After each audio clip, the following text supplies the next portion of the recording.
Hello students, once again you're most welcome to your favorite YouTube channel US Classes and this is Vikram Rathore your math teacher। और बेटा आज का हमारा जो session है class 10th maths के students के लिए होने वाला है, जिसमें कि हम solution of a quadratic equation यानी कि किसी भी क्वाड्रेटिक इक्वेशन का सोल्यूशन क्या होता है उसके बारे में डिस्कस करेंगे। और फिर हम फैक्टराइजेशन मेथड से किसी भी क्वाड्रेटिक इक्वेशन को कैसे सॉल्व किया जाता है, ठीक है, वो हम यहाँ पर सीखने वाले हैं आज के लेक्चर में। तो चलिए जल्दी से हम बात करते हैं solution of a quadratic equation यानी कि solution of a quadratic equation क्या होता है। तो उसके लिए हम लोग क्या कर रहे हैं, सबसे पहले बेटा हमने लेट किया एक कोई भी क्वाड्रेटिक इक्वेशन आप लेट कर लीजिए। हम यहाँ पर 2x² minus 3x plus 1 equal to 0 कोई भी एक क्वाड्रेटिक इक्वेशन यहाँ पर लेते हैं और इसमें जो वेरिएबल x है, x के प्लेस पर यहाँ पर हम कोई भी एक रियल नंबर पुट करते हैं, ठीक है ना। यहाँ पर हम x इक्वल टू 1 पुट कर रहे हैं। x इक्वल टू 1 पुट करने के बाद जो लेफ्ट हैंड साइड है उसको सिंप्लीफाई करेंगे हम लोग, यानी लेफ्ट हैंड साइड जो आपकी 2x² माइनस 3x प्लस 1 है, इसमें x के प्लेस पर हम 1 पुट कर रहे हैं और 1 पुट करने के बाद इसको सिंप्लीफाई किया जाएगा जो कि डेफिनेटली 2 माइनस 3 प्लस 1 होने वाला है। तो 3 माइनस 3 यानी 0 और यहां से हम देखेंगे कि हमें राइट हैंड साइड जो 0 हमें दी गई है वो मिल गई है। यानी इस इक्वेशन में, यानी जो हमें इक्वेशन दे रखी थी क्वाड्रेटिक, उसमें वेरिएबल x के प्लेस पर हमने एक नंबर रखा और नंबर रखने के बाद लेफ्ट हैंड साइड को हमने सिंप्लीफाई किया और सिंप्लीफाई करने के बाद जो हमें नंबर मिला है वो राइट हैंड साइड के इक्वल है, यानी कि 0 हमें मिल गया, ऐसा भी हम बोल सकते हैं। तो अगर ऐसा होता है तो हम बोल सकते हैं therefore x equal to 1 is a solution of given equation, है ना। यानी जो इक्वेशन दे रखी है उसका क्या हो जाएगा, ये सोल्यूशन हो जाएगा। तो ये तो आपको समझ में आना चाहिए सोल्यूशन का मीनिंग, है ना। यानी कोई भी एक नंबर है वो अगर इक्वेशन को सेटिस्फाई करता है तो वो उसका सोल्यूशन बोला जा सकता है। इसके साथ साथ जो आपने ये लैंग्वेज यहाँ पर यूज करी है ना, सोल्यूशन, यहाँ पर एक बहुत कॉमन वर्ड होता है, मैं आपको बताऊं, रूट। एक रूट वर्ड और यूज किया जाएगा क्वाड्रेटिक इक्वेशन में। तो रूट का मीनिंग क्या होता है वो भी यहाँ पर हम समझने की कोशिश करते हैं, ठीक है ना, कि रूट क्या होता है। अब अगर x इक्वल टू 1 इसका सोल्यूशन है क्वाड्रेटिक इक्वेशन का, तो हम बोल सकते हैं कि 1 is a root of given equation, यानी इक्वेशन का क्या हो जाएगा, रूट हो जाएगा। तो जो सोल्यूशन होता है उसी को रूट बोल सकते हैं। आप ऐसे बोल सकते हैं x इक्वल टू लिख रहे हैं तो सोल्यूशन वर्ड हम यूज करेंगे और सिर्फ x को हटा के 1 लिख रहे हैं तो उसको रूट यूज करेंगे, ठीक है ना। अगर हम बोलते हैं कि this number is a root of, है ना, अगर कोई भी नंबर किसी इक्वेशन का रूट है तो वो इस इक्वेशन को सेटिस्फाई करेगा, ठीक है ना। ये आपको ध्यान रखना है यहाँ पर, पहली चीज। दूसरी, एक बहुत कॉमन वर्ड होता है आपका जीरो, है ना, जीरो, जीरो या जीरोज, ठीक है ना। ये आपने क्लास 9th में पढ़ा होगा। जीरोज भी रूट ही होता है आपका, ठीक है ना। बट डिफरेंस सिर्फ इतना आता है कि जो जीरो है वो पॉलिनोमियल के लिए यूज करते हैं। जीरो जो वर्ड है वो पॉलिनोमियल के लिए, यहाँ पर आप देख सकते हैं लेफ्ट हैंड साइड में एक क्वाड्रेटिक पॉलिनोमियल दिया हुआ है 2x² माइनस 3x प्लस 1। हम zero of a quadratic equation नहीं बोलते हैं, zero of a quadratic polynomial word use किया जाता है, ठीक है ना। तो यहाँ पर आप बोल सकते हैं कि 1 इज अ जीरो ऑफ, है ना, जीरो ऑफ क्वाड्रेटिक पॉलिनोमियल, यानी कि ध्यान रखिएगा नॉट क्वाड्रेटिक, यहाँ पर इक्वेशन है ना, यहाँ पर हम वर्ड यूज कर रहे हैं पॉलिनोमियल, ये दोनों में डिफरेंस है ना।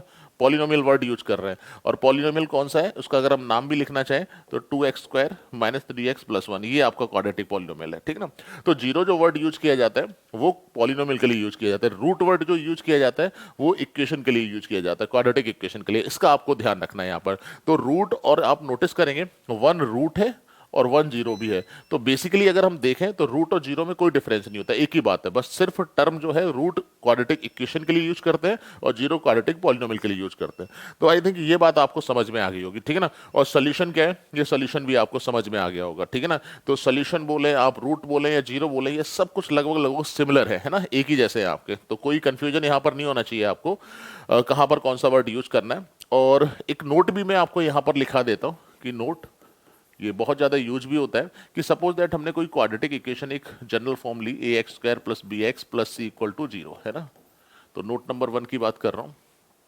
अगर इफ, है ना, if x equal to alpha is a solution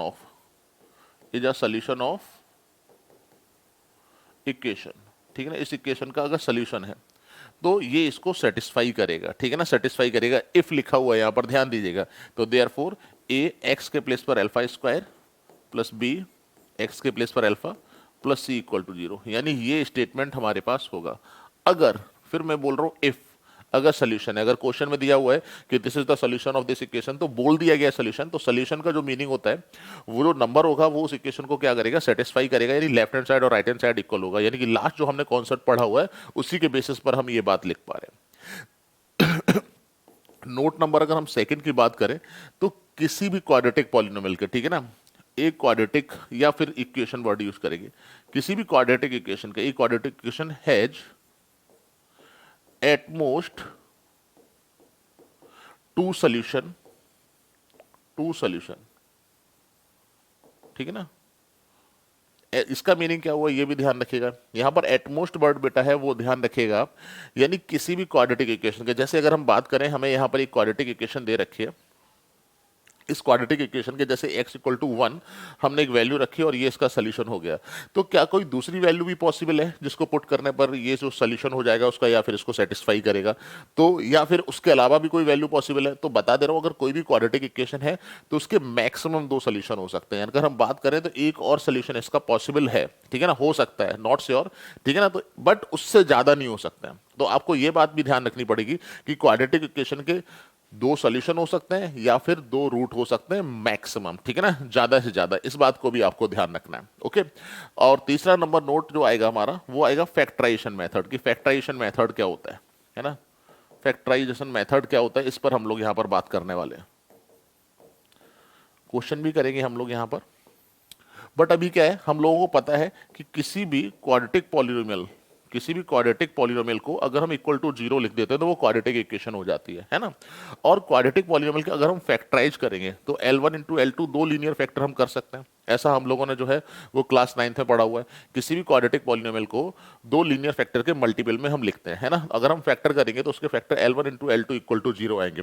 तो ये फैक्टराइज करने के बाद बेटा, अगर आपने ये फैक्टराइज कर दिया है उसके बाद बिकॉज हम x की वैल्यू निकालनी है, हमें क्या करना है, x की वैल्यू निकालनी है बेटा यहां पर, तो हम एक एक करके, क्योंकि इन दोनों का प्रोडक्ट 0 है, तो आइदर आइदर या तो L1 इक्वल टू 0 होगा, है ना, और फिर हम इसको सॉल्व करेंगे, ठीक है ना, सॉल्व इट, और सॉल्व करने के बाद हमें x की वैल्यू यहां से मिल जाएगी, क्योंकि L1 एक लीनियर पॉलिनोमियल है इन टर्म्स ऑफ x या इन वेरिएबल x, तो हम वहां पर x के लिए उसको सॉल्व कर सकते हैं, इसको सॉल्व करके हम x की वैल्यू निकालेंगे, और इसी तरह से L2 इक्वल टू 0 लेंगे इसको सॉल्व करके, ठीक है ना, इसको सॉल्व करके, ठीक है ना, सॉल्व करने का मतलब होता है x की वैल्यू निकालनी है आपको, इसको सॉल्व करके हम x की वैल्यू निकालेंगे, और यही जो दोनों वैल्यू होंगी इसकी क्या हो जाएंगे, इस क्वाड्रेटिक इक्वेशन की सोल्यूशन हो जाएगी, and this is called factorisation method, क्योंकि यहां पर हम फैक्टर कर रहे हैं क्वाड्रेटिक पॉलिनोमियल के, इसलिए हम उसको क्या बोलते हैं, फैक्टराइजेशन मेथड बोलते हैं। तो चलिए और बेहतर ढंग से इसको समझने के लिए यहां पर कुछ क्वेश्चंस हमने लिखे हुए हैं, इन क्वेश्चंस को हम लोग सॉल्व करने वाले हैं।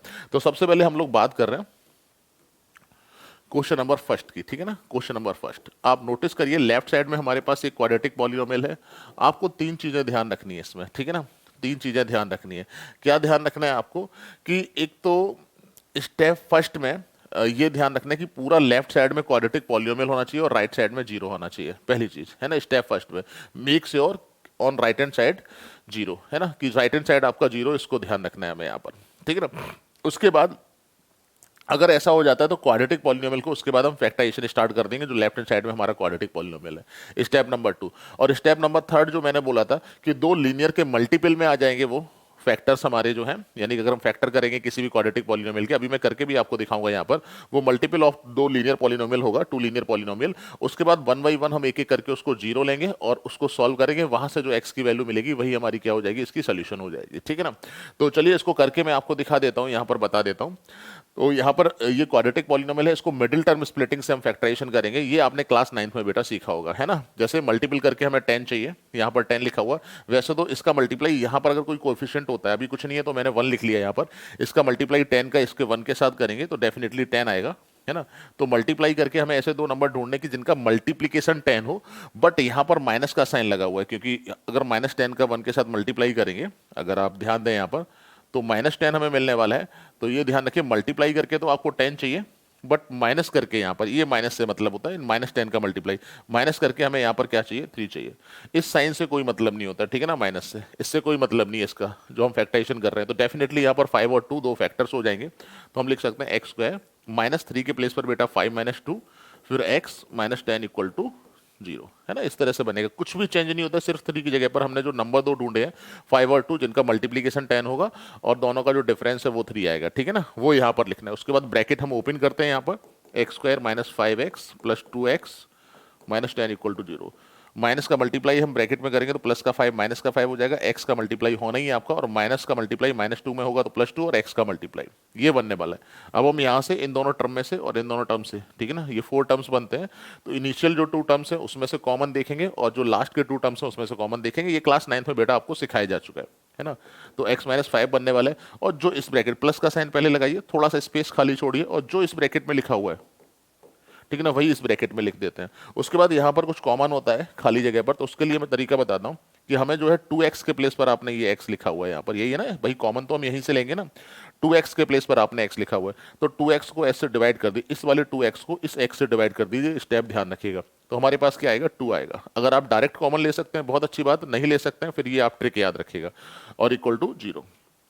फाइनली हमारा x -5 आ जाएगा यहाँ पर, और ये x +2 इक्वल टू 0। अब एक एक करके क्या करना है, हमें 0 लेना है, ठीक है ना, यही चीज मैं आपको यहाँ पर सिखा रहा था। 1 बाई 1 हम क्या करेंगे, इसमें 0 लेंगे, यानी इन दोनों का प्रोडक्ट 0 है। तो इफ x -5 इक्वल टू 0, अगर 0 होता है तो that implies x equal to कितना आ जाएगा, 5, है ना। एक तो हमें यहाँ पर ये मिल गया, और इफ x +2 इक्वल टू 0, अगर 0 आता है तो x इक्वल टू -2। तो यहाँ पर बोल सकते हैं देयरफॉर 5 एंड -2, ठीक है ना, 5 एंड -2 आर रूट, बोल सकते हैं रूट ऑफ गिवन इक्वेशन, इन इक्वेशन का रूट होगा, ये ध्यान रखना है हमें। दूसरी चीज मैं यहां पर आपको बता दूं कि अगर हम इसको वेरीफाई करना चाहें, ठीक है ना, अगर मान लो रूट है तो इस इक्वेशन को सेटिस्फाई करेगा, तो अगर आप वेरीफाई करना चाहते हैं, ठीक है ना, भाई मन में डाउट आया कि नहीं हम इसको भैया वेरीफाई भी कर रहे हैं, ठीक है ना, है या नहीं है, इसको चेक करना चाहते हैं। इन द एग्जामिनेशन में तो ऐसा नहीं बोला जाएगा आपसे, ठीक है ना, यहाँ पर आपका क्वेश्चन खत्म हो जाता है। बट अगर आता है, ठीक है ना, अगर ये रूट है तो इसको सेटिस्फाई करेंगे इक्वेशन को, तो हम क्या करेंगे, जो आपकी इक्वेशन है यहाँ पर x² यानी लेफ्ट हैंड साइड लेते हैं बेटा, और यहाँ पर x² -3x -10, ठीक है ना, इसमें आप 5 पुट करिए, 5 हम पुट कर रहे हैं जो हमारा रूट है, तो हमें 5 पुट करने पर राइट हैंड साइड मिलनी चाहिए, है ना। तो माइनस ये 5 का स्क्वायर 25 हो जाएगा, -15 -10, तो देख सकते हैं 25 -25, और ये कितना बन जाएगा, 0, जो कि आपकी राइट हैंड साइड है। देखिए इसको वेरीफाई कर रहा है। सिमिलरली वी कैन चेक -2 को भी आप चेक कर सकते हैं। तो ये हमारा जो प्रोसीजर होता है इसको हम फैक्टराइजेशन मेथड बोलते हैं। यहाँ पर डेफिनेटली लेफ्ट साइड में आपको क्या करूँगा कि एक क्वाड्रेटिक पॉलिनोमियल मिलेगा। स्टेप ये ध्यान रखिएगा कि जब आप फैक्टराइजेशन स्टार्ट करते हैं तो मेक श्योर कि राइट हैंड साइड आपका क्या हो, वो 0 हो, इसको आपको ध्यान रखना है। ओके, नेक्स्ट क्वेश्चन की तरफ हम लोग यहाँ पर चलते हैं। नेक्स्ट क्वेश्चन हमारा है, देखिए ये फैक्टराइजेशन बड़ी आसानी से हो जाएगा, हम ये थर्ड वाले पार्ट की तरफ चलते हैं ना, √2x²। थर्ड जो हमारा पार्ट है √2x² + 7x, 7x + 5√2 equal to 0, है ना, ये हमारा क्वेश्चन है यहाँ पर। फिर देखिए रूट वाला 5√2 का मल्टीप्लाई पहले हम √2 में करेंगे, तो 5√2 का मल्टीप्लाई हमने √2 में किया, तो बेटा ये क्या बन जाएगा, 5 × 2 यानी कि 10, है ना, 10, यानी मल्टीप्लाई करके हमें 10 लाना है, और प्लस का 10 है ये आपका, तो प्लस यहाँ पर इस साइन से ध्यान रखा करिए। वैसे इसको आप पॉजिटिव हमेशा, जो ये x² का कोएफिशिएंट है ना, इसको भी मैं बोलूंगा हमेशा पॉजिटिव बना लीजिए। पॉजिटिव बनाने से फायदा ये होगा कि जो यहाँ पर प्लस का सिंबल है, प्लस करके आपको 7 लाना है ना, प्लस करके आपको क्या लेना, 7, यानी दो ऐसे नंबर ढूंढने हैं जिनका सम जो है वो 7 होना चाहिए, मल्टीप्लीकेशन 10 होना चाहिए, तो 5 और 2 हो जाएगा आपका बेटा, है ना। बड़ी आसानी से आप इसको समझ सकते हैं, +5 + 2 x + 5√2, है ना। ये दो नंबर्स ढूंढना आपके लिए कोई मुश्किल काम नहीं। उसके बाद फिर से ब्रैकेट ओपन करेंगे हम यहाँ पर, √2x² + 5x + 2x + 5√2 equal to 0। अभी रूट वाले में आपको दिक्कत ये आती है कि हमें कॉमन लेने में प्रॉब्लम आती है, तो फिर थोड़ा सा मैं आपको सजेस्ट करूंगा, जैसे हम ये जानना चाहते हैं कि √2, जैसे x तो कॉमन है, क्या 5 से हम √2 कॉमन ले सकते हैं, है ना। भाई बड़े नंबर में से छोटा नंबर ही कॉमन आएगा आपका, तो आपको क्या करना है, एक चीज तो याद है, ये ध्यान रखनी कि √2 को सिर्फ हम 2 से कॉमन ले सकते हैं, ठीक है ना। √2 अगर इसमें से कॉमन लिया तो √2 बचा, पहले तो आपको ध्यान रखना है। √2 को हम 2 में से कॉमन ले सकते हैं, ऐसा आपको ध्यान रखना है। तो √2 कॉमन लेंगे तो ब्रैकेट में √2 बचेगा, ठीक है ना। तो आपको ये ध्यान रखना है कि अगर हम 5 में से √2 को अगर हम कॉमन लेना चाहते हैं तो 5 2 का मल्टीपल होना चाहिए, यानी 2 × समथिंग अगर हम लिख सकते हैं, 2 × समथिंग अगर लिख सकते हैं, तो फिर हम कॉमन ले सकते हैं, है ना। इस बात को आपको ध्यान रखना है। तो आप मुझे बताइए 5 तो 2 का मल्टीपल होता ही नहीं है, 2 का 2 इंटू समथिंग लिख नहीं सकते हैं। और ये भी ध्यान रखना 2 इंटू समथिंग जब आप लिखेंगे तो वो नंबर इंटीजर होना चाहिए, है ना। ऐसा नहीं होता ना फ्रैक्शन 5/2 लिख लिया, ऐसे लिख लिया, ऐसे नहीं करना आपको, फ्रैक्शन में नहीं रखना है, इंटीजर्स में रखना है। तो यहाँ पर ऐसा कोई नंबर हमें मिलेगा ही नहीं, यानी 5 2 का मल्टीपल होता ही नहीं है। तो 5 अगर 2 का मल्टीपल नहीं होता, अगर इसमें से 2 हम नहीं निकाल सकते हैं तो फिर √2 भी बाहर नहीं निकाल सकते हैं। ये आपको ध्यान रखना है थोड़ा सा यहाँ पर। ये क्लास 9th में थोड़ा सा मैंने डिटेल में इसके बारे में पढ़ाया था आप लोगों को, है ना, कि कैसे कॉमन लेते हैं। तो यहां पर आपने क्या किया, x सिर्फ कॉमन लिया, तो ब्रैकेट में √2x होगा बेटा, और प्लस यहां पर कितना होगा 5, प्लस जो इस ब्रैकेट में लिखा हुआ वही इस ब्रैकेट में थोड़ा सा स्पेस छोड़कर लिख दीजिए, ये चलेगा, है ना, इक्वल टू 0। अब हम क्या करेंगे, फिर बाहर हमें लेना है, तो x जैसे 2x में से 2x लिया है यहां पर, और यहां पर √2x है, तो इसको डिवाइड 2x को √2x से आप डिवाइड करिए, तो x से x कैंसिल हो जाएगा, 2 से √2 अगर हम डिवाइड करेंगे तो √2 बचेगा, ठीक है ना। ऐसा अब आप जब मल्टीप्लाई करेंगे तो आपको 2x ही मिलने वाला है, ठीक है ना, और √2 का अंदर करेंगे 5 √2 मिल जाएगा। ये मैंने ट्रिक आपको बताई थी। और अगर आपको लगता है कि नहीं हम तो आराम से कॉमन ले सकते हैं, ये सब करने की हमें जरूरत नहीं है, तो फिर आप वो प्रोसीजर भी बेटा अप्लाई कर सकते हैं, उसमें कोई दिक्कत नहीं है यहाँ पर, ठीक है ना। तो यहाँ पर तो आपका देखिए √2x प्लस 5 आपका बन गया कॉमन, और यहाँ पे √2x सॉरी x प्लस √2 ये बन गया आपका, ठीक है ना, इक्वल टू 0। उसके बाद हम क्या कर सकते हैं, इसमें ध्यान दीजिए कि अब इफ वगैरह लिखने की जरूरत नहीं। अगर हम √2x प्लस 5 इक्वल टू 0 लेते हैं, है ना, तो डायरेक्ट आंसर लिखिए, x इक्वल टू आ जाएगा -5/√2, है ना। और अगर x प्लस √2 इक्वल टू 0 लेंगे तो x इक्वल टू कितना आ जाएगा, -√2। यही आपका फाइनल आंसर है, ठीक है ना, यही फाइनल आंसर है। सोल्यूशन बोलिए आप, रूट बोलिए, 0 बोलिए, वो आप बोल सकते हैं, कोई प्रॉब्लम नहीं है। तो ये इसका सोल्यूशन हो गया। एक क्वेश्चन आप लोग और देख सकते हैं, फोर्थ वाला पार्ट इसका, क्योंकि फिफ्थ वाला पार्ट तो सिमिलर है ना। फोर्थ वाला पार्ट हम यहां पर देखेंगे।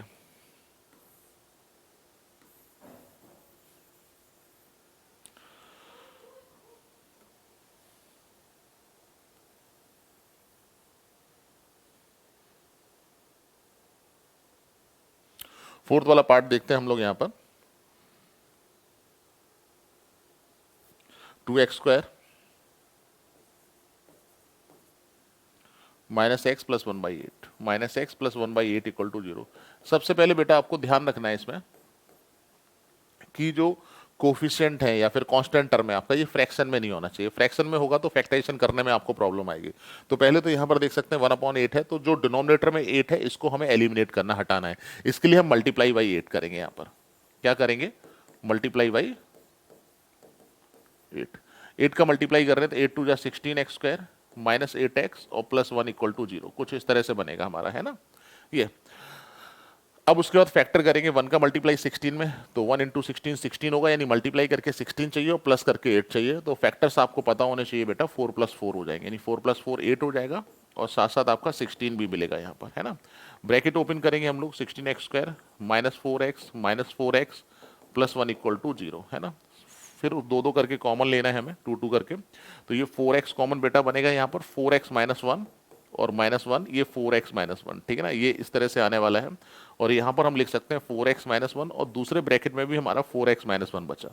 तो अगर हम चाहें इसको 0 लें या इसको 0 लें, अल्टीमेटली तो 4x -1 इक्वल टू 0 ही मिलेगा। तो x इक्वल टू कितना आ जाएगा, 1/4, है ना, x आ जाएगा आपका 1/4, और यही आपका 0 होगा, ठीक है ना, या सोल्यूशन होगा या फिर रूट होगा, जो भी आप बोलिए। यहां पर बेटा आपको ध्यान रखना है कि इस केस में क्या हुआ, सिर्फ हमें एक 0 मिला या फिर एक सोल्यूशन मिला ऐसे, या फिर एक रूट मिला, जो भी आप बोलिए यहाँ पर। तो यहाँ पर एक रूट मिल रहा है, तो ऐसी भी क्वाड्रेटिक इक्वेशन पॉसिबल है। मैंने आपको नोट करके यहाँ पर लिखवाया था कि मैक्सिमम, है ना, नोट करके एक मैंने यहाँ पर आपको लिखवाया था कि ये क्वाड्रेटिक इक्वेशन है एटमोस्ट, यानी कि ज्यादा से ज्यादा 2 रूट होंगे, 2 सोल्यूशन होंगे, ठीक है ना। ऐसा भी पॉसिबल है कि किसी केस में, जैसे इस केस में हुआ कि जो दूसरा रूट है वो भी 1/4 आ रहा है, तो उस केस में हम सिर्फ बोलते हैं कि एक ही रूट होगा हमारा, ठीक है, एक ही 0 होगा हमारा, ऐसा भी बोल सकते हैं हम। तो मैक्सिमम मैं आपको बता दूं, किसी भी क्वाड्रेटिक इक्वेशन के लिए ज्यादा से ज्यादा 2 रूट होंगे और एक होगा, लेकिन ऐसा नहीं हो सकता कि एक भी रूट ना हो, है ना, एक भी रूट ना हो, ऐसा नहीं होगा, ठीक है। रियल नहीं होगा, इमेजिनरी होगा, जिसके बारे में आगे चलकर हम डिस्कस करेंगे यहाँ पर। तो हम लोग जो लिखते हैं वो लिखते हैं एटमोस्ट 2 रूट। तो जो एटमोस्ट 2 रूट हमने जो लिखवाया उसका लॉजिक शायद आपको समझ में आ गया हो, क्योंकि इस सिचुएशन में जाके सिर्फ एक रूट रह जाता है हमारा, ठीक है ना, यानी दूसरा फैक्टर भी आपका एज सिमिलर 1 फैक्टर, यानी जैसा पहला लीनियर फैक्टर आया वैसा ही दूसरा लीनियर फैक्टर अगर आता है तो फिर उसमें एक ही रूट हमें मिलता है, ठीक है ना। तो आई थिंक ये पॉइंट आपको यहाँ पर क्लियर हो गया होगा। उसके बाद हम find two numbers whose sum is 27 and product is 182। यहाँ पर हम वर्ड प्रॉब्लम्स बेटा करने वाले हैं, ठीक है ना। यहाँ पर क्या करने वाले, वर्ड प्रॉब्लम का मतलब होता है आपको कोई यहाँ पर स्टेटमेंट दिया होगा, उस स्टेटमेंट को देखकर हम लोग क्या करेंगे, हम लोग एक क्वाड्रेटिक इक्वेशन बनाएंगे और फिर उस क्वाड्रेटिक इक्वेशन को, हमारे पास एक मेथड फैक्टराइजेशन मेथड आ चुका है, फैक्टराइजेशन मेथड यूज करके उस क्वाड्रेटिक इक्वेशन को सॉल्व करके जो भी वेरिएबल होगा, जिस वेरिएबल के टर्म्स में आप लेट करेंगे उसको हम क्या करेंगे, फाइंड आउट करेंगे, ठीक है ना। तो यहाँ पर आप नोटिस दैट कि find two numbers whose sum is 27, यानी सम 27 दे रखा है और प्रोडक्ट कितना दे रखा है, 182 दिया हुआ है। यहाँ पर ध्यान रखिएगा चीजें, यहाँ पर दो कंडीशन आपको दे रखी हैं।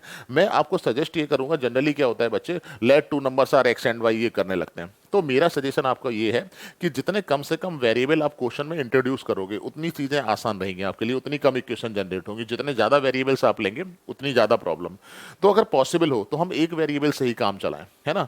एक वेरिएबल इन द सेंस कि कम से कम वेरिएबल में काम चलाएं। जैसे मैंने यहाँ पर दो कंडीशन दी हुई हैं, तो या तो हम एक्स और वाई दो वेरिएबल सेलेक्ट कर लें, या फिर किसी एक कंडीशन का यूज हम वेरिएबल्स को या फिर नंबर्स को लेट करने में कर लें। अल्टीमेटली निकालने तो हमें दो नंबर है, तो अगर उनका सम जो है वो 27 है, तो अगर एक नंबर हम x लेते हैं तो दूसरा नंबर 27 माइनस एक्स हो जाएगा। यानी मैं क्या सिर्फ आपसे बोलना चाह रहा हूं, एक तो ये हुआ कि आपने क्वेश्चन देखा नहीं और direct let two numbers are x and y कर लिया आपका।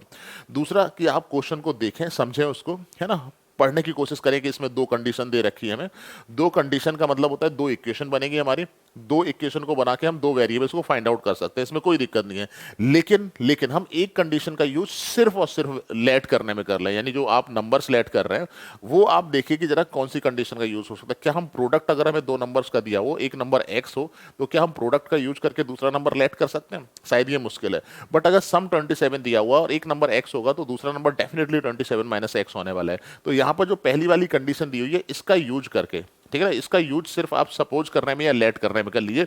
जो आपको दो नंबर लेट करने हैं उसमें आप इसका यूज कर लीजिए, और दूसरी कंडीशन का यूज, क्योंकि वहां से क्या होगा, सिर्फ आपको एक वेरिएबल यानी एक्स और 27 माइनस एक्स में सिर्फ एक वेरिएबल है, और जो दूसरी कंडीशन है उस कंडीशन की हेल्प से या फिर उस कंडीशन का यूज करके हम इक्वेशन एक जनरेट कर लेंगे, ठीक है, जो कि डेफिनेटली एक्स में होने वाली, उस इक्वेशन को हम सॉल्व करेंगे और एक्स की वैल्यू फाइंड आउट कर लेंगे। बस ये हम करने वाले हैं यहाँ पर बच्चों, इसी चीज का आपको ध्यान रखना है। तो यहां पर देखिए जरा, लेट टू नंबर्स आर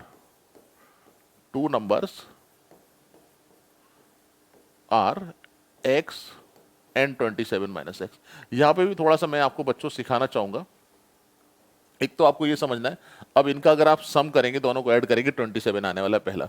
दूसरा क्या है कि अगर आपको सम 27 दिया हुआ है ना, सम, तो एक नंबर x होगा तो दूसरा 27 माइनस एक्स हो जाएगा, है ना। सम है तो यहां पर माइनस का साइन, ये ध्यान रखना है। बट अगर ये डिफरेंस 27 दिया होता है कि डिफरेंस 27 है, ध्यान रखना, तो एक x होगा तो दूसरा 27 प्लस, यानी कि अगर डिफरेंस है तो यहां पर प्लस आ जाता है, उल्टा हो जाता है, प्लस एक्स होगा। क्योंकि जब इसमें से, अब जब इसको माइनस करोगे, यानी बड़े नंबर में से छोटे नंबर को माइनस करोगे, 27 प्लस एक्स में से माइनस एक्स, तो 27 ही आने वाला है। तो ये भी आप लोग ध्यान रखिएगा, यानी सम अगर दे रखा है तो एक नंबर अगर हमारा x है तो दूसरा नंबर 27 माइनस एक्स। अगर सम 27 दे रखा है, 8 दिया हुआ तो 8 माइनस एक्स, 10 दिया हुआ तो 10 माइनस एक्स, इसका आप ध्यान रख सकते हैं। तो ये आपको थोड़ा सा टिप्स पर रखना पड़ेगा, ध्यान रखना पड़ेगा, है ना। तो यहां पर सम दिया हुआ तो एक नंबर हमारा x, दूसरा 27 minus x according to question. अब सेकंड कंडीशन का यूज, इन दोनों का जो प्रोडक्ट है बेटा, ठीक है ना, इन दोनों का जो प्रोडक्ट है वो कितना दिया हुआ है हमें, यहाँ पर 182 दिया हुआ है ना, ये 182।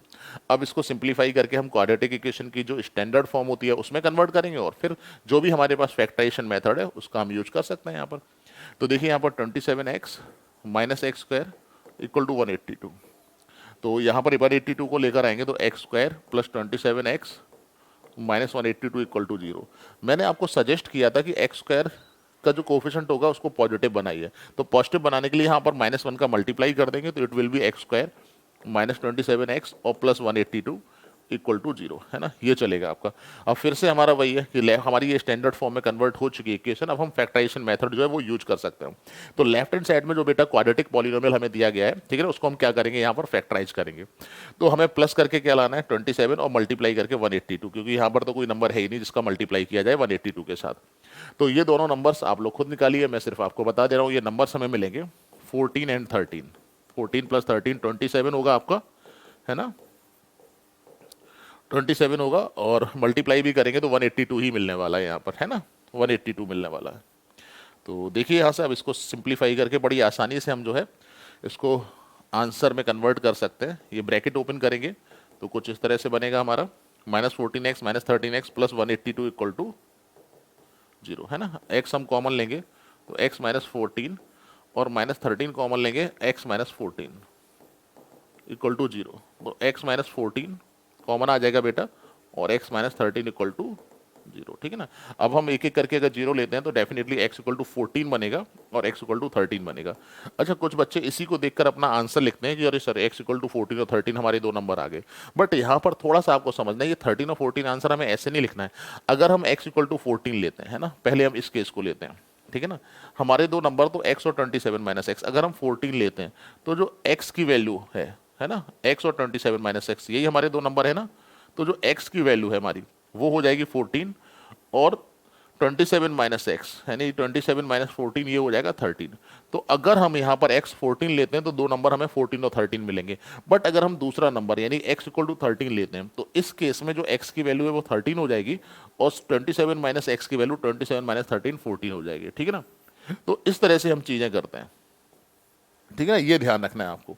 यहाँ पर कुछ बच्चे ना इसी में गड़बड़ी करते हैं थोड़ा सा, कि वो यहाँ से देख के 13 14 लिखने की कोशिश करते हैं। एक्चुअली x जब 14 लेंगे तो हमारे नंबर 14 13 होंगे और जब x 13 लेंगे तो 13 14 होंगे, यानी अल्टीमेटली आपको दोनों ही केसेस में नंबर 13 और 14 ही मिल रहे हैं। फिर हम अपना आंसर लिखते हैं हैंस करके, क्योंकि आपका एग्जाम सब्जेक्टिव है तो हैंस करके फिर आप आंसर लिख सकते हो। Required two numbers are, required two numbers are, two numbers are 13 and 14, ठीक है ना। इस तरह से अपना आंसर बेटा आप यहाँ पर लिख सकते हैं। ये होता है, कुछ बच्चे सिर्फ उनको लगता है कि यहाँ से आंसर लिख दिया 13 14, जबकि ऐसा नहीं होता है। इस वाले केस को लेंगे तब भी वही आंसर आएगा, इसीलिए हमारा आंसर 13 और 14 हुआ है। इसको आपको ध्यान रखना है बेटा, है ना। नेक्स्ट क्वेश्चन की तरफ हम चलते हैं। इसमें भी देखिए आपको find two conjugative positive integers, है ना। कॉन्जुगेटिव पॉजिटिव इंटीजर्स हमें फाइंड करना है और लिखा हो sum of whose square is 365। अच्छा, बहुत सारे बच्चे करते हैं let two numbers are x and y, जैसे मैंने लास्ट क्वेश्चन में डिस्कस किया था, है ना। तो ऐसा नहीं करना है हमें। सबसे पहले क्या कर रहे हैं, अच्छा कुछ बच्चे कहेंगे सर यहाँ पर तो एक ही कंडीशन दी गई है, तो उस कंडीशन का यूज करके तो हमें सिर्फ एक ही इक्वेशन मिलेगी, और आपने बोला था कि दो कंडीशन होंगी, एक कंडीशन का यूज लेट करने में करेंगे। इसमें डायरेक्टली विजुअल तो नहीं है, बट आप नोटिस करें तो यहाँ पर एक स्पेशल लाइन लिखी हुई है, कॉन्जुगेटिव पॉजिटिव इंटीजर्स, है ना। कॉन्जुगेटिव, एक कंडीशन ये छुपी हुई कंडीशन है, इसको ढूंढना है हमें, ठीक है ना। दूसरी कंडीशन ये दे रखी है। तो मैंने बोला था, अब मुझे ये बताइए कि अगर हमें बाकी सारी चीज छोड़ दीजिए, अगर मुझे कॉन्जुगेटिव पॉजिटिव इंटीजर्स बच्चों लेना है तो हम ऐसे ही तो बोलेंगे, अगर एक 1 है तो दूसरा 2 होगा, एक 2 है तो दूसरा 3 होगा, अगर एक 3 है तो दूसरा 3 + 1 होगा, ऐसे बोल सकते हैं। अगर एक 4 है तो दूसरा 4 + 1 होगा, ठीक है। एक 9 है तो एक 9 + 1 होगा। यानी कॉन्जुगेटिव में क्या करना है कि अगर पहला नंबर जो भी आप ले रहे हैं, दूसरा नंबर डेफिनेटली +1 करने पर आपको मिलेगा। तो अगर हम एक नंबर x लेते हैं तो दूसरा नंबर हमारा क्या हो जाएगा, x + 1 हो जाएगा। तो इससे क्या हुआ है, जो कॉन्जुगेटिव पॉजिटिव इंटीजर्स लिखा हुआ था, पॉजिटिव का भी मीनिंग मैं आगे चलकर बता दूंगा आपको, है ना। पॉजिटिव का मीनिंग सिर्फ इतना ही है कि अगर x और x + 1 आप नंबर्स ले रहे हैं तो ये x जो है मस्ट बी पॉजिटिव, यानी पॉजिटिव होना चाहिए। तो जब हमारा सॉल्व करके आंसर आएगा वहां से हम इसको वेरीफाई करेंगे, उसका मीनिंग हम वहां पर बताएंगे, ठीक है ना। ये आपको ध्यान रखना है। तो इस कंडीशन का यूज तो हमने लेट करने में कर लिया कि एक नंबर हमारा x और x + 1, और जो दूसरी कंडीशन हमें बेटा यहाँ पर दे रखी उसकी हेल्प से हम इक्वेशन बनाएंगे, है ना। उस इक्वेशन को सॉल्व करके x की वैल्यू निकालेंगे, और x जैसा मैंने यहाँ पर बताया वो पॉजिटिव होना चाहिए, क्योंकि x की दो वैल्यू आएंगी, है ना। अगर दोनों पॉजिटिव है तो दोनों हम कंसीडर करेंगे, बट अगर एक पॉजिटिव, दूसरी बात इंटीजर ही होना चाहिए, फ्रैक्शन में नहीं होना चाहिए, ये भी आपको ध्यान रखना है, ठीक है ना। बट चलिए वो तो हम लेटर ऑन अभी हम डिस्कस करेंगे जब सॉल्व करेंगे इसका मीनिंग। तो अभी हमें क्या पता लगा यहाँ पर, अभी हमें पता ये लगा कि हमारे जो दो नंबर है वो x और x + 1 है ना। तो लेट, ये स्पेशली लिख रहा हूं, two conjugative positive integers are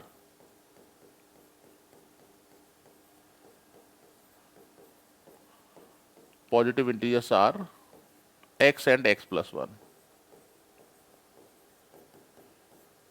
x and x + 1, ठीक है ना। ये अभी यहां पर देखिए जरा, अकॉर्डिंग टू क्वेश्चन या अकॉर्डिंग टू सेकंड कंडीशन, इनके स्क्वायर का जो सम है, अगर स्क्वायर करेंगे तो यही होगा। इनका जो सम है, स्क्वायर का सम जो है वो क्या आएगा हमारा, वो 365 यहां पर दिया हुआ है, ठीक है ना। ये 365, ये हमारी इक्वेशन बन गई। इसको स्टैंडर्ड फॉर्म में कन्वर्ट करिए, सॉल्व करिए, एक्स की वैल्यू निकालिए, पता लग जाएगा आपको। तो इसको बेटा देखिए हम लोग यहाँ पर सॉल्व करने वाले हैं। x² + plus 2x plus 1 a plus b के होल स्क्वायर से ओपन कर लिया। 365 को आप लेफ्ट में ही लेकर आइए क्योंकि राइट में हम जीरो बनाते ही बनाते हैं। तो एक्स स्क्वायर 2x स्क्वायर हो जाएगा प्लस 2x माइनस 364 कैलकुलेट करेंगे इक्वल टू 0, है ना। उसके बाद 2 का डिवाइड कर सकते हैं, डिवाइड करेंगे और छोटे नंबर हमें मिल जाएंगे 2 1 जा 2, ये 182 ही आएगा आपका, ठीक है ना। अब यहाँ पर जो है मल्टीप्लाई करके 182 और माइनस करके 1, ठीक है ना। माइनस करके अगर कभी भी आपको 1 लेकर आना है तो दो कॉन्जुगेटिव नंबर्स ही लेते हैं। और आपको 182 अगर थोड़ा सा ध्यान आ रहा हो लास्ट क्वेश्चन से, है ना, ये वही 182 है। वहां पर दो नंबर हम लोगों ने 14 और 13 सिलेक्ट किए थे, है ना, क्योंकि उन्हीं का मल्टीपल 182 आ रहा है। तो यहाँ पर 14 13 जो कॉन्जुगेटिव नंबर्स भी हैं तो उनका डिफरेंस आपका क्या आ जाएगा, 1 आ जाएगा। अगर पता है तो ठीक है, अदरवाइज जो भी प्रोसीजर है वो बेटा करके आप दोनों नंबर्स को फाइंड आउट कर सकते हैं, है ना।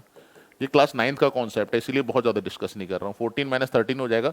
और यहाँ पर ध्यान रखिएगा हमेशा बड़े वाले नंबर में से छोटा वाला नंबर बाहर प्लस है। कुछ बच्चे क्या करते हैं, अगर यहाँ पे जैसे माइनस दिया हुआ है, माइनस अगर दिया हुआ है तो वो यहाँ पर -14 और +13 करने की कोशिश करें, हमें सर -1 लेकर आना है। उससे मतलब नहीं, वो साइन तो आपको यहाँ पर लगा देना है। अंदर हमेशा बड़े वाले नंबर में से छोटा वाला नंबर ही माइनस करना है, इसका हमेशा ध्यान रखना है क्योंकि इस तरह की गलतियां मैंने थोड़ा सा बच्चों को करते हुए देखी है ना, इसका ध्यान रखना है आपको। तो यहाँ पर ब्रैकेट ओपन करेंगे plus 14x minus 13x minus 182 equal to 0। यहाँ से x हम कॉमन लेंगे तो it will be x plus 14 और यहाँ पर जो इस ब्रैकेट में लिखा हो वही इस ब्रैकेट में लिखेंगे। यहाँ पर x से x कैंसिल होगा, बाहर 13 आ जाएगा। तो फाइनल आंसर जो हमारा बनेगा बेटा वो फाइनल आंसर होगा x प्लस, मतलब फाइनल फैक्टराइजेशन x प्लस 14 और x माइनस 13 इक्वल टू 0। यहाँ से दो नंबर मिलेंगे x इक्वल टू -14 और x इक्वल टू 13, है ना ये। अब देखिए यहाँ पर x क्या है, मैंने पहले ही बोला था x पॉजिटिव है, यानी x और x प्लस 1 पॉजिटिव है। तो x जब पॉजिटिव होगा तभी x प्लस 1 पॉजिटिव होगा।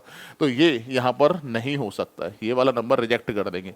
x is not equal to -14। Actually होता क्या है, ये -14 और 13 इस इक्वेशन को तो सेटिस्फाई करेंगे, लेकिन उससे पहले भी एक कंडीशन है, उसको सेटिस्फाई नहीं, क्योंकि हमने तो इसको सॉल्व करके निकाला। तो ये दोनों नंबर इसको सेटिस्फाई कर रहे हैं, लेकिन ऊपर एक कंडीशन होनी चाहिए, ठीक है ना, कि दोनों पॉजिटिव होने चाहिए, ठीक है ना। x और x प्लस जो x है हमारा वो पॉजिटिव होना चाहिए अकॉर्डिंग टू जो ऊपर वाली जो कंडीशन यहाँ पर लिखी हुई है। तो उससे तो इस इक्वेशन का कोई लेना देना नहीं अभी, यानी अगर इंडिविजुअल इस इक्वेशन को सॉल्व करेंगे और वहां से जो आंसर निकालेंगे वो तो इस इक्वेशन को सेटिस्फाई करेंगे ना। ऊपर आपने क्या लिया मतलब नहीं है, बट हमें जो अपना आंसर बताना है वो दोनों कंडीशन को सेटिस्फाई करते हुए बताना है, ठीक है ना। तो इसका ध्यान रखना है हमें। तो इसी वजह से ये -14 आपका जो है वो रिजेक्ट हो जाएगा, क्योंकि एज रीजन अगर डालना चाहें एज x इज पॉजिटिव, यानी x क्या हमारा पॉजिटिव है, ये रीजन डालेंगे तो देयरफॉर दूसरा वाला हमारा सेटिस्फाई कर रहा है ना। x जो है वो 13 आ जाएगा। तो हमारा आंसर x और x प्लस 1 है, तो 13 और 13 प्लस 1 जो हमारा फाइनल आंसर होगा। तो जो नंबर्स हो जाएंगे hence required numbers are, required word लिख दीजिए, रिक्वायर्ड नंबर्स आर, पॉजिटिव लिखने की जरूरत ही नहीं है, 13 एंड 13 प्लस 1 यानी कि 14, यही हमारा फाइनल आंसर है, ठीक है ना। इसमें करेंगे इस तरीके से। तो बहुत सिंपल था, आई थिंक आपको आसानी से समझ में आ गया होगा। नेक्स्ट क्वेश्चन की तरफ हम लोग चलते हैं। इसमें दे रखा है the altitude of A right triangle is 7 centimetre less than it's base, है ना। एक राइट ट्रायंगल की बेटा यहाँ पर बात हो रही है, तो सबसे पहले हम एक राइट ट्रायंगल बना ही लेते हैं यहाँ पर, है ना। एक राइट ट्रायंगल हम लोग इस तरह से बनाते हैं। अगर आप डायग्राम बना सकते हैं दैट्स गुड, ये तो बहुत अच्छी बात है ना। इसको ए बी और सी, फिर इन्होंने बेस और अल्टीट्यूड की कुछ बात करी और हाइपोटेनियस की। तो डेफिनेटली हाइपोटेनियस तो हमारा यही होने वाला है ना, हाइपोटेनियस हमारा जो है वो यही होने वाला है हाइपोटेनियस। हम इसको बेस मान लेते हैं और इसको अल्टीट्यूड मान लेते हैं, है ना। ये base, b for base, a for altitude और एच फॉर हाइपोटेनियस ऐसे लिया हुआ है। बेस और अल्टीट्यूड को आप इंटरचेंज भी कर सकते हैं, कोई प्रॉब्लम नहीं है। अब सुनिए जरा, इन्होंने क्या दिया हुआ है, the altitude of A right triangle is 7 centimetre less than it's base, यानी बेस से अल्टीट्यूड 7 है, कम है। तो आप मुझे ये बताइए, अगर हम बेस को x मानते हैं यहाँ पर, तो अल्टीट्यूड यहाँ पर क्या हो जाएगा हमारा, डेफिनेटली x माइनस 7 होने वाला है ना। सेंटीमीटर डाल देंगे, यही हुआ ना आपका। यानी कि आप देखिए, सिर्फ ये जो कंडीशन हमें दे रखी थी, जो हमें बताया हुआ था, हमने x और y लेट नहीं किया, इस कंडीशन का यूज कर लिया, यहाँ पर लेट करना है। बेस को x लेट किया तो अल्टीट्यूड हमारा x माइनस 7 हो गया। जितने कम से कम वेरिएबल आप इंट्रोड्यूस करेंगे उतनी आपको लिए चीजें और इक्वेशन जो है वो आसान बनेगी, अदरवाइज बहुत कॉम्प्लिकेशन हो जाएगा आपको, है ना। आगे इफ द हाइपोटेनियस इज 13, अगर ये 13 है ना, 13 दे रखा है, तो उन्होंने बोला find the other two sides. Other two sides का मतलब बेस और अल्टीट्यूड निकालना है, बेस और अल्टीट्यूड। तो पहले तो बच्चों आपको ये समझना कि अगर हमें x की वैल्यू अगर मिल जाती है तो हम बेस और अल्टीट्यूड यहाँ पर बड़ी आसानी से बता सकते हैं। x की वैल्यू निकालने के लिए x में एक इक्वेशन होनी चाहिए, x में एक इक्वेशन के लिए हमारे पास कोई ना कोई कंडीशन होनी चाहिए, क्योंकि पूरा क्वेश्चन हमने पढ़ लिया, सब कुछ यूज कर लिया, हमें तो सिर्फ ये मिला है, ये डायग्राम मिला है ना। अब आगे कुछ बचा ही नहीं है, भाई इन्होंने लेस बोला तो हो गया, हाइपोटेन्यूज 13 बोला तो हो गया। अब तो कुछ इस क्वेश्चन में इक्वेशन बनाने के लिए या फिर कोई कंडीशन तो दे नहीं रखी है ना इसमें इसके अलावा। तो हम क्या करेंगे, इस डायग्राम को देखिए, आपको अगर पता हो पाइथागोरस थ्योरम से, हमारे पास एक रिलेशन होता है, ठीक है ना। आपको जरूर कुछ ना कुछ इस तरह की चीजें मिलेंगी जिससे आप क्वेश्चन को सॉल्व कर पाए बेटा, ठीक है ना। तो भाई पाइथागोरस थ्योरम हमें पता होता है, base square plus altitude square equal to hypotenuse square, होता है या नहीं होता है। तो बेस स्क्वायर का मतलब बेटा एक्स स्क्वायर हो जाएगा यहाँ पर, अल्टीट्यूड का मीन्स एक्स माइनस 7 का स्क्वायर हो जाएगा, और हाइपोटेन्यूज का मीन्स 13 स्क्वायर होगा, ठीक है ना। ये आपको ध्यान रखना है यहाँ पर। उसके बाद आगे हम सॉल्व करके इसको स्टैंडर्ड फॉर्म में कन्वर्ट करेंगे, ठीक है ना। सिंप्लीफाई करके स्टैंडर्ड फॉर्म में कन्वर्ट करने के बाद हम फैक्टराइजेशन मेथड से उसको सॉल्व कर लेंगे इक्वेशन को, और एक्स की वैल्यू फाइंड आउट कर लेंगे, ठीक है ना। बस ये करने वाले हैं। तो आगे का प्रोसीजर हम लोग स्टार्ट करते हैं। X square plus x square minus 14x plus 49, और ये 13 को भी, चलिए इधर अभी तो 169 लिखा हुआ है, कांस्टेंट को भी हम लेफ्ट साइड में लेकर आएंगे, क्योंकि हमने बताया था कि राइट हैंड साइड में आपको जीरो ही बनाना है ना। प्रोसीजर होता है सॉल्व करने का, 2x square minus 14x plus 49 minus 169 equal to zero, है ना। तो 2x square minus 14x minus 120 equal to zero. 2 का डिवाइड करिए आप, x square minus 7x minus 2 6 जा, ये फैक्टराइजेशन अगर हम करते हैं तो बड़ी आसानी से, ठीक है ना। माइनस करके 7 लाना है, मल्टीप्लाई करके आपको लाना है 60, तो 12 और 5 इसके फैक्टर हो जाएंगे इक्वल टू जीरो, ठीक है ना। ये एक्स स्क्वायर ब्रैकेट को ओपन करिए, minus 12x plus 5x minus 60 equal to zero, कुछ इस तरह से बनेगा, है ना। फिर 2 करके कॉमन लेते हैं, तो x कॉमन आ रहा है, x माइनस 12, और यहाँ पर 5 कॉमन ले सकते हैं, ठीक है ना। x माइनस 12 बड़ी आसानी से कर लेंगे इसको आप। तो x माइनस 12 बनेगा बेटा, और x प्लस 5 बनेगा इक्वल टू जीरो। यहाँ से दो वैल्यू मिल रही है, x इक्वल टू 12 और x इक्वल टू माइनस 5, ठीक है ना।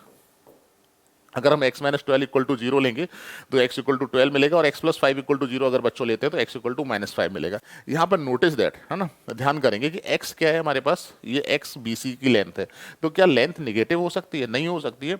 तो यहाँ पर आपको दिखाना पड़ेगा but x is not equal to minus 5, आप चाहें तो रीजन भी डाल दें, एज लेंथ या side can not be negative. तो यहाँ पर हमें क्या करना है, हमें दूसरा वाला आंसर जो है, ठीक है ना, यानी दूसरा वाला आंसर का मतलब देयरफॉर x इक्वल टू क्या हो जाएगा, यहाँ पर 12 हो जाएगा। ये आंसर आपको लेना पड़ेगा, और x अगर 12 है तो हैंस करके अपना आंसर लिख सकते हैं कि जो बेस है हमारा, ठीक है ना, बेस इक्वल टू हो जाएगा 12 सेंटीमीटर, और अल्टीट्यूड जो हमारा है, ठीक है ना, अल्टीट्यूड 12 माइनस 7 यानी कि 5 सेंटीमीटर, ये आने वाला है। यही हमारा फाइनल आंसर है, ठीक है ना। बड़ी आसानी से हमें यहाँ पर मिलने वाला है। तो आई थिंक ये आपको समझ में आ गया होगा कि कैसे करना है। बहुत सिंपल इक्वेशन बनाइए, सॉल्व करिए, एक्स की वैल्यू निकालिए, आंसर दे दीजिए। बस यहाँ पर थोड़ा सा एक स्टेप बढ़ जाता है, जो एक्स की वैल्यू आती है तो, है ना, या तो हो सकता है कि दोनों वैल्यू हम लें, ठीक है ना। क्वेश्चन नंबर फर्स्ट में तो हमने दोनों ही ली थी, जब यहाँ पर 14 और 13 लिया था, बट आगे चलकर हमने यहाँ पर एक्स की दो वैल्यू मिली तो वहाँ पर एक रिजेक्ट करना पड़ा। तो रिजेक्ट का वो रीजन आपको पता होना चाहिए, और एटलीस्ट एक वैल्यू तो वेरीफाई करेगी, ठीक है ना। तो इसमें इसी तरह से हम इसी अप्रोच के साथ आगे बढ़ रहे हैं। नेक्स्ट क्वेश्चन की तरफ हम लोग चलते हैं। बड़ा सा क्वेश्चन लिखा हुआ है, जरा समझते हैं इसको हम लोग। क्वेश्चन क्या है, एक cottage industry produces a certain number of पोर्टी articles, है ना। पोर्टी आर्टिकल्स का मतलब होता है मिट्टी बनाने की, मिट्टी होता है पोर्टी आर्टिकल्स का मतलब, मिट्टी के जो बर्तन वगैरह बनाए जाते हैं वो लिखा हुआ है, ठीक है ना। ठीक है, ये हमने इन्फॉर्मेशन पढ़ ली। फिर लिखा हुआ it was observed a particular day, यानी किसी दिन ये ऑब्जर्व किया गया है that the cost of production, यानी cost of each article, cost of each article was 3 more than twice the number of articles produced on that day। अगर आप नोटिस करें तो ईच आर्टिकल की जो कॉस्ट है वो किस पर डिपेंड कर रही है, यहां पर आपको कॉस्ट डिपेंड कर रही है नंबर ऑफ आर्टिकल्स पर, ठीक है ना। डिपेंड्स नंबर ऑफ आर्ट, ये मैंने क्यों लिखा है यहां पर, इसको भी जरा आप समझिए, ठीक है ना। ये मैंने क्यों लिखा हुआ है, क्योंकि एक्चुअली क्या है, ये दोनों चीजें जो है एक दूसरे पर डिपेंड कर रही हैं। तो अगर हम कोई भी वेरिएबल, मान लो कॉस्ट को हम एक्स मानते हैं, ठीक है ना, कॉस्ट को अगर हम एक्स मानते हैं, तो नंबर ऑफ आर्टिकल्स जो है वो एक्स के, अगर ये एक्स है तो ये एक्स के टर्म्स में हम लेट कर सकते हैं, है ना। मैंने बोला जितने कम से कम अगर आप वेरिएबल लेट करेंगे उतनी आपको लिए चीजें आसान होंगी बेटा, इसका आपको हमेशा ध्यान रखना है। मुझे नहीं पता आगे ऐसा होना है या नहीं होना है, बट ऐसा आप सोच सकते हैं कि कॉस्ट जो है वो कुछ लिखा है कि नंबर ऑफ आर्टिकल जितने प्रोड्यूस होते हैं उससे ट्वाइस से 3 मोर, कुछ ऐसा लिखा हुआ है। तो मैं यही बोल रहा हूँ ये दोनों चीजें एक दूसरे के साथ रिलेट करती हैं। अगर कहीं पर भी, अगर suppose that number of article x ले रहे हो तो एक्स के टर्म्स में हम कॉस्ट मान सकते हैं, ठीक है ना। ये दोनों चीजें आगे पढ़िए, यहां पर फिर लिखा हुआ है एक और कंडीशन यहां पर दे रखी है, if the total cost of production was ₹90, यानी टोटल कॉस्ट 90 रुपये अगर है, ये भी एक कंडीशन है। अब हमें क्या फाइंड करना है, नंबर ऑफ आर्टिकल्स देखिए फाइंड करना है, है ना, और कॉस्ट फाइंड करना है। देखिए आप जरा यहाँ पर, तो यही दोनों चीजें हमें फाइंड करनी जो आपस में ऊपर रिलेशन दे रखा है। इस बात को थोड़ा सा बेटा आपको यहाँ पर समझना पड़ेगा, बार बार मैं इस बात को रिपीट कर रहा हूँ, आपसे कह रहा हूँ, ठीक है ना, कि कौन सी चीजें, कौन से वेरिएबल, यानी कि जो आपको टर्म्स फाइंड आउट करने हैं, क्या क्वेश्चन में यहाँ पे दो कंडीशन दे रखी है, एक तो ऊपर कि जो कॉस्ट है वो ट्वाइस है प्लस 3 है, ऐसा कुछ लिखा हुआ वहां पर, और नंबर ऑफ आर्टिकल से ये कंडीशन आपको दे रखी है, और दूसरी कंडीशन की टोटल कॉस्ट। इन दोनों कंडीशन का यूज करना। तो एक कंडीशन जो मैंने रिलेशन आपको बताया वो तो लेट करने में कर ले रहे हैं, और दूसरा जो टोटल कॉस्ट हमारा बचेगा उससे हम इक्वेशन एक्स में बना लेंगे, ठीक है ना। हर क्वेश्चन में अल्टीमेटली हम लोग यही अप्रोच करने वाले हैं। ये चीजें अगर आपको समझ में आ गई ना, तो चीजें थोड़ा सा इस तरह के क्वेश्चन आपसे आसानी से बनेंगे, है ना। ये सारी की सारी चीजें बेटा आपको ध्यान रखना है। तो यहां पर हम लेट करते हैं। अब ये देख लीजिए कॉस्ट किसको लेट करना आसान होगा, कॉस्ट को लेट करें या नंबर ऑफ आर्टिकल्स को लेट करें। तो मैं कहूंगा आपसे कि नंबर ऑफ आर्टिकल्स आप जो है, ठीक है ना, नंबर ऑफ आर्टिकल्स जो है, number of articles produce in a day, वो लेट कर लीजिए। प्रोड्यूस इन अ डे यानी एक दिन में कितने आर्टिकल्स बन रहे हैं, तो कॉस्ट आसानी से आप लेट कर सकते हैं। तो therefore cost of each article जो आपकी हो जाएगी, कॉस्ट ऑफ ईच आर्टिकल, वो कॉस्ट ऑफ ईच आर्टिकल बोला हुआ है, कॉस्ट में रुपीज लगा दीजिए, ट्वाइस कर दीजिए इसका और प्लस 3 कर दीजिए, यानी जितने आर्टिकल्स प्रोड्यूस हो रहे हैं इन अ डे उसका ट्वाइस और प्लस 3, ऐसा बोला गया ऊपर क्वेश्चन में, आप ध्यान से पढ़िए। अब हमें क्या दिया हुआ है, total cost according to question. Total cost जो हमें दे रखी है वो दे रखी है ₹90, यानी 90 रुपीज दे रखी है। आप मुझे ये बताइए, ये तो लेफ्ट हैंड साइड में, क्या आप टोटल कॉस्ट नहीं निकाल सकते हैं, टोटल आर्टिकल्स, क्योंकि हमें एक्स में एक रिलेशन बनाना है। ये एक्स में रिलेशन तो आया नहीं, एक्स में रिलेशन तब आएगा जब यहाँ पर जो वैल्यू है ये एक्स के टर्म्स में होगी, ठीक है ना। यहाँ पर ये x के टर्म्स में होगी, राइट में तो 90 लिखा हुआ है, जब ये x के टर्म्स में होगा, और x हमारा कहाँ पर है, यहाँ पर हमें दिखाई दे रहा है, तो यहीं से कुछ हम बनाने की कोशिश करेंगे। ये क्या है, टोटल कॉस्ट। आप मुझे बताइए, आपको एक आर्टिकल की कॉस्ट पता है, टोटल आर्टिकल्स भी पता है, तो टोटल कॉस्ट नहीं निकाल सकते भाई। एक की कॉस्ट 2x प्लस 3 है, नंबर ऑफ आर्टिकल्स x है, तो टोटल कॉस्ट कितनी हो जाएगी, x इंटू 2x प्लस 3। वही हम यहाँ पर लिखने वाले हैं, x into 2x plus 3 equal to ये क्या आ जाएगा, 90 आ जाएगा यहाँ पर। अब बड़ी आसानी से बेटा हम यहाँ पर, है ना, बड़ी आसानी से हम यहाँ पर क्वाड्रेटिक इक्वेशन अपनी स्टैंडर्ड फॉर्म में कन्वर्ट कर सकते हैं। सॉल्व करके x की वैल्यू निकालिएगा, और बस ये ध्यान रखना है कि यहाँ पर x क्या है, नंबर ऑफ आर्टिकल्स हैं, तो x की वैल्यू जो है वो नेचुरल नंबर से बिलोंग करेगी, इसका आपको ध्यान रखना है। जो आंसर आएगा आपका, जो नेचुरल नंबर वाला आंसर है वो आपको लेना है, क्योंकि नंबर ऑफ आर्टिकल्स यानी नंबर ऑफ का मतलब काउंटिंग नंबर्स, और काउंटिंग नंबर्स हमारे नेचुरल नंबर्स ही होते हैं। तो जो आप फाइनल आंसर निकालिएगा उसमें से आपको वो नंबर सेलेक्ट करना है जो नेचुरल नंबर होगा, जो नेचुरल नहीं है वो रिजेक्ट हो जाएगा। Because of number of articles can not B fraction, can not B negative, वो सब हम लिख सकते हैं, है ना। इसका ध्यान रखना है आपको बेटा। तो यहां पर देखिए, यहां पर 2x² प्लस 3x, 90 को आप राइट में लेकर आएंगे, लेफ्ट में सॉरी, ये इक्वेशन बन जाएगी। इस इक्वेशन को बेटा सॉल्व करिए, x की वैल्यू निकालिए, और x की वैल्यू जब हमें पता लग जाएगी तो नंबर ऑफ आर्टिकल्स भी हमें पता लग जाएंगे और कॉस्ट भी हमें पता लग जाएगी, ठीक है ना। ये काम आपको करना है। तो आई थिंक ये क्वेश्चंस जो आपको हैं वो समझ में आ गए होंगे, ठीक है ना। और भी बहुत सारे मैं आपको बताऊं कि अभी तो हम एनसीईआरटी को लेकर चल रहे हैं, उसके बाद जो रेफरेंस बुक आपकी है, जो अच्छे क्वेश्चन हैं वो भी हम लोग, जब हमारी एनसीईआरटी खत्म हो जाएंगी, एक्सरसाइज या चैप्टर खत्म हो जाएगा, फिर कुछ लेक्चर्स में, कुछ वीडियोज में हम लोग एक्स्ट्रा क्वेश्चन भी करने वाले हैं, जो को काफी हेल्प करेंगे इन सारे के सारे कॉन्सेप्ट को अंडरस्टैंड करने में, ठीक है। तो होप सो कि आज का सेशन आपको अच्छा लगा होगा, वीडियो अच्छा लगा होगा। वीडियो अगर अच्छा लगा है तो इसको लाइक करना बिल्कुल मत भूलिएगा। Now thank you to all of you for watching this, thank you.